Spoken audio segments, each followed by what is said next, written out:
Coming up on Mountain News this morning, Eastern Kentucky could soon be getting representation at one of the highest levels of office. And driving in the Commonwealth just got a little safer with a new law to move over. Dedicated to Eastern and Southern Kentucky, this is WYMT Mountain News this morning.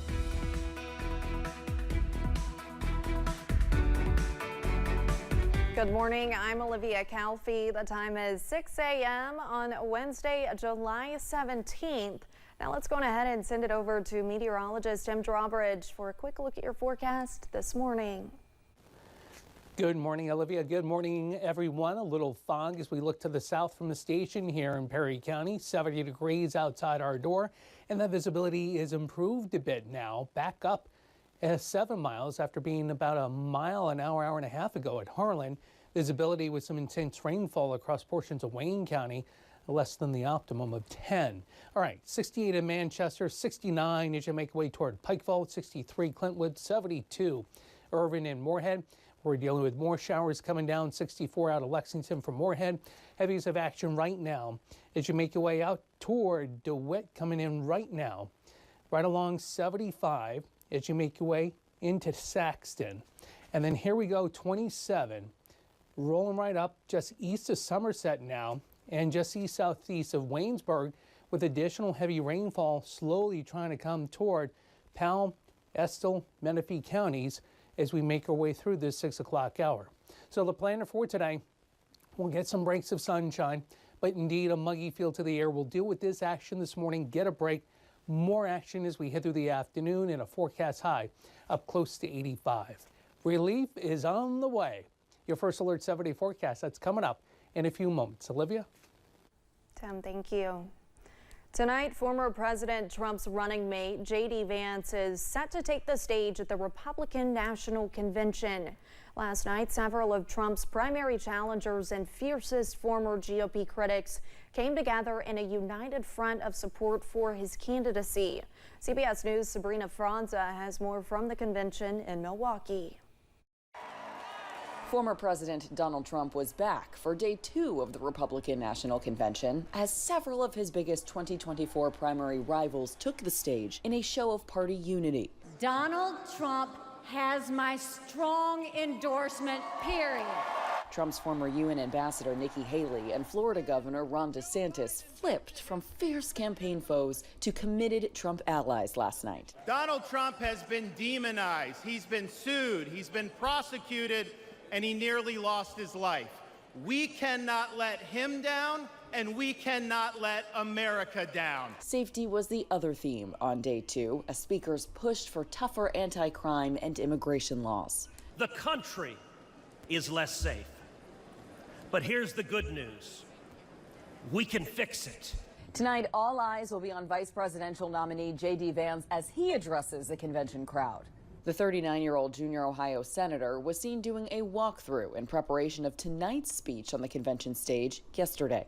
A new CBS poll shows there's enthusiasm among Trump's MAGA base for his VP pick, though a majority of other registered Republicans say they're unsure. I don't really know who he is, but Trump is a smart man, so I believe that he made the right choice. Trump and Vance are scheduled to hold their first joint campaign rally together in Michigan this weekend. Sabrina Franza, CBS News, Milwaukee, Wisconsin.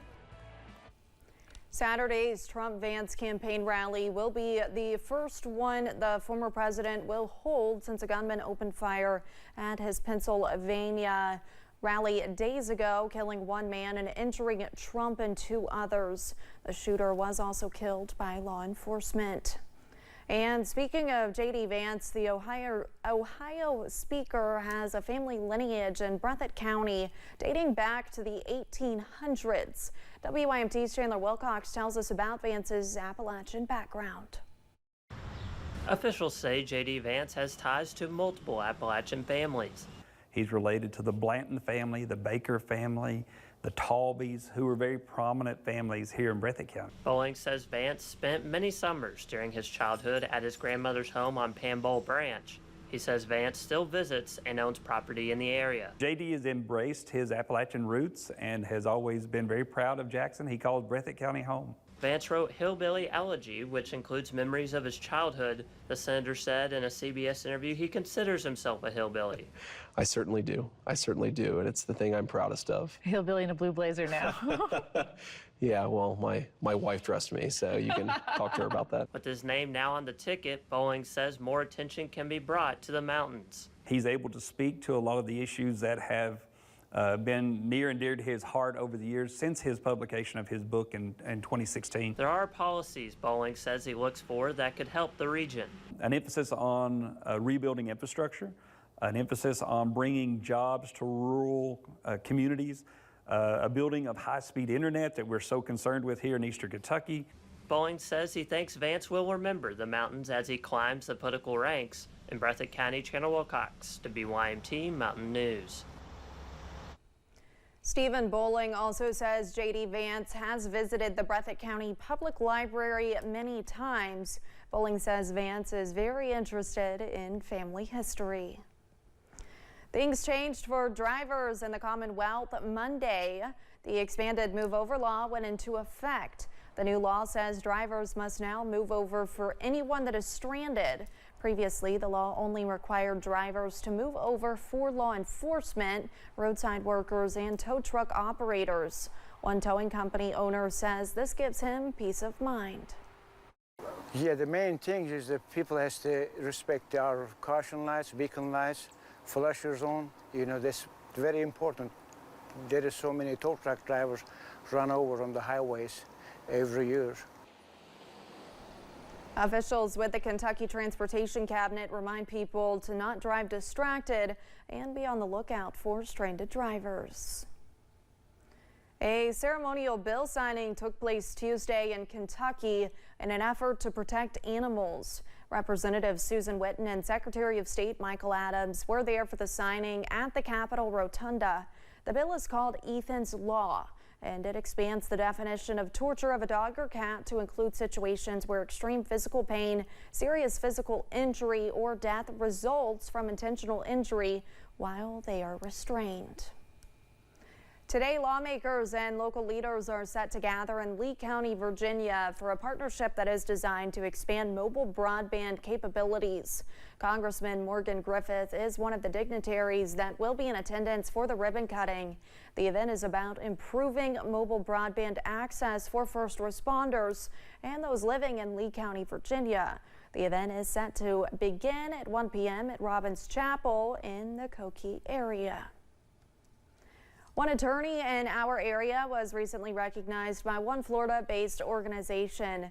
Tim Crawford was recognized for excellence in education law by Lawyers of Distinction, which is a legal fraternity of lawyers from all 50 states. Crawford's practice concentrates on representing public schools in Kentucky. He has been representing school boards in Kentucky for more than 30 years. Enrollment for Community Action Agency's summer cooling subsidy is now open. The Low-Income Home Energy Assistance Program, or LIHEAP, opened applications yesterday for the one-time benefit. The subsidy will provide aid to curb high electrical bills. The amount given is determined by income and how many are living in the household. Community Services Block Grant Director Albert Smith says if applicants need help, it never hurts to ask. Ask what other programs we have, because by doing that we want to help you not just with your electric bill, we want to help you with anything that you might have, and if we cannot help you, we have community partners. Enrollment began Monday and will run until September 13th or until funds are depleted. The benefit ranges from $50 to $250 based on income and housing.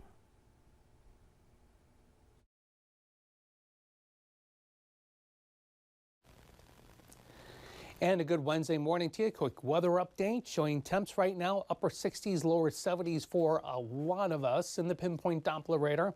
Showing showers from Moorhead over toward Louisa, back into Lexington. Then we pick up on some heavier bursts of rain as well. Saxon up toward almost the Morrill County line here.